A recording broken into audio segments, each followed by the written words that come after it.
Please, Mr. President. Thank you. Thank you very much.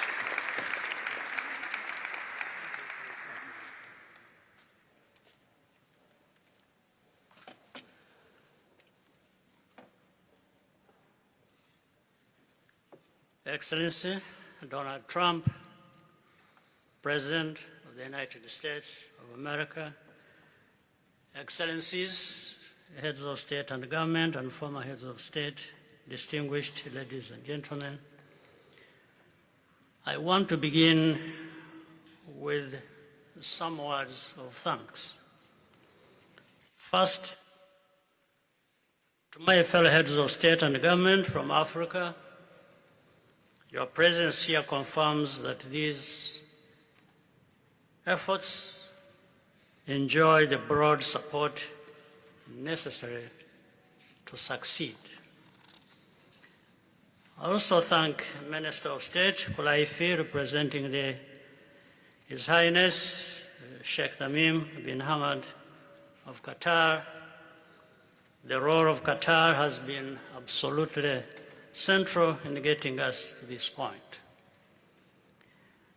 But of course, the biggest vote of thanks goes to President Donald Trump. No one was asking President Trump to take up this task. Our region is far from the headlines.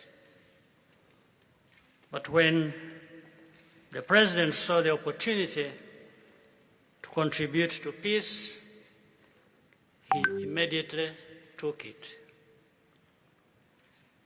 This conflict has lasted for 30 years. We have seen countless mediations and efforts, but none has succeeded in resolving the underlying issues.